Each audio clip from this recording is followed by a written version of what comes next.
দুর্দান্ত এক কামব্যাকের মধ্য দিয়ে অবশেষে জিতে গেল আর্জেন্টিনা এবং আর্জেন্টাইন সমর্থকদের যে উল্লাস সেটি আপনারা দেখতে পাচ্ছেন। ঢাকা বিশ্ববিদ্যালয়ের টিএসসি এলাকা কানায় কানায় পরিপূর্ণ হয়ে গিয়েছে নীল সাদা জার্সি এবং নীল সাদা পতাকায়।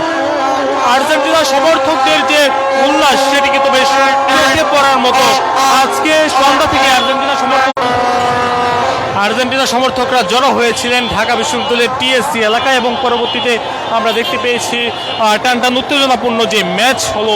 প্রথমে মিশর দিয়েছিলেন আর্জেন্টিনাকে 2টি গোল, তখন আমরা দেখেছি তাদের চোখে, আর্জেন্টিনা সমর্থকদের চোখে হতাশা এবং পরবর্তীতে যখনই আর্জেন্টিনা হাফ টাইমের পর কামব্যাক করলো, দুর্দান্ত এই কামব্যাকের মধ্য দিয়ে মেসি ম্যাজিকে অবশেষে জিতে গেল আর্জেন্টিনা। এবং আমরা এখনো দেখতে পাচ্ছি টিএসসি এলাকা যেন কানায় কানায় পরিপূর্ণ আর্জেন্টাইন সমর্থকদের উল্লাসের মধ্য দিয়ে চারপাশে যেন দেখানোর চেষ্টা করছি যে দুর্দান্ত একটি কামব্যাকের মধ্য দিয়ে আর্জেন্টিনা জিতেছে। সেই কামব্যাকের মধ্য দিয়ে এখন পর্যন্ত আর্জেন্টিনা জিতে গেল অবশেষে 3-2 গোলে আমরা দেখছিলাম এগিয়ে ছিল আর্জেন্টিনা এবং মিশরকে মিশর যখন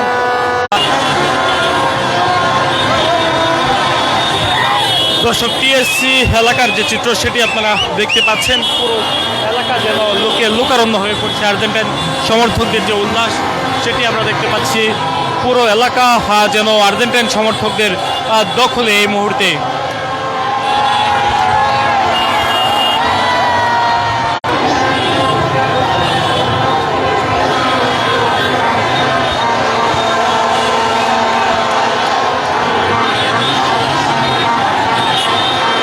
দুর্দান্ত এক কামব্যাকের মধ্য দিয়ে জয় ফিরে পেয়েছে আর্জেন্টিনা এবং সেটি বেশ চোখে পড়ার মতো। দর্শক দেখতেই পাচ্ছেন আর্জেন্টিনা সমর্থকদের উল্লাস কিন্তু ইতিমধ্যে আসলে টিএসসি এলাকা ছাপিয়ে পুরো ঢাকা বিশ্ববিদ্যালয়ের সড়কগুলোতে তারা নেচে গিয়ে সেটি উদযাপন করছেন। আর্জেন্টিনা সমর্থক তারা কিন্তু এখনও অবস্থান করছেন পুরো এলাকা জুড়ে।